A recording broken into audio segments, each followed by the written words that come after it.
ವೀಕ್ಷಕರಿಗೆಲ್ಲ ನಮಸ್ಕಾರ. Welcome to my YouTube channel. Zee Kannada ವಾಹಿನಿಯಲ್ಲಿ ಪ್ರಸಾರವಾಗ್ತಿರುವಂಥ ಕರ್ಣ ಧಾರಾವಾಹಿಯ ಬಗ್ಗೆ ನಿಮಗೆ ಗೊತ್ತೇ ಇದೆ.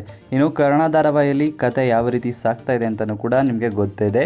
ಇನ್ನು ಕರ್ಣ ಧಾರಾವಾಹಿಯಲ್ಲಿ ಪ್ರಮುಖ ಪಾತ್ರಗಳಲ್ಲಿ ನಿತ್ಯ ಪಾತ್ರದಲ್ಲಿ ನಮ್ರತಾ ಗೌಡ, ನಿಧಿ ಪಾತ್ರದಲ್ಲಿ ಭವ್ಯ ಗೌಡ ಹಾಗೂ ಕರ್ಣನ ಪಾತ್ರದಲ್ಲಿ ಕಿರಣ್ ರಾಜ್ ಅವರು ಕಾಣಿಸ್ಕೊಳ್ತಾ ಇದ್ದಾರೆ.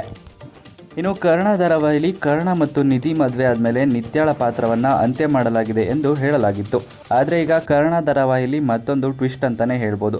ಇದ್ದಕ್ಕಿದ್ದಾಗೆ ಕರ್ಣನ ಧಾರಾವಾಹಿಯಲ್ಲಿ ನಿತ್ಯ ಪಾತ್ರ ಮಾಯವಾಗಿತ್ತು. ಇದೀಗ ಎಂಟ್ರಿಯನ್ನು ಮಾಡಿಸಲಾಗ್ತಾ ಇದೆ.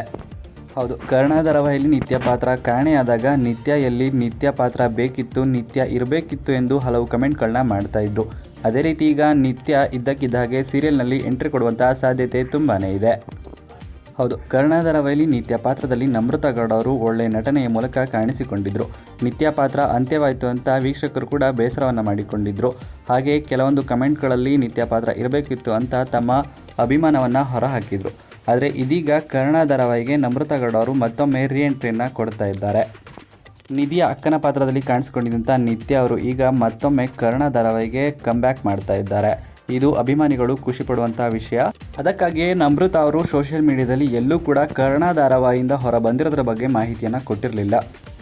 ಇಷ್ಟು ದಿನಗಳ ಬಳಿಕ ಕರ್ಣ ಧಾರಾವಾಹಿಯಲ್ಲಿ ನಿತ್ಯಾಳ ಪಾತ್ರ ಎಂಟ್ರಿ ಆಗ್ತಾ ಇದೆ. ಇನ್ನು ಈ ವಿಡಿಯೋ ನಿಮ್ಗೆ ಇಷ್ಟವಾಯಿತು ಅಂದರೆ ವಿಡಿಯೋಗೆ ಲೈಕ್ ಮಾಡಿ. ಇದೇ ರೀತಿಯ ಮತ್ತಷ್ಟು ಹೆಚ್ಚಿನ ವಿಡಿಯೋಗಳಿಗಾಗಿ ನಮ್ಮ ಚಾನಲ್ಗೆ ಸಬ್ಸ್ಕ್ರೈಬ್ ಮಾಡಿ.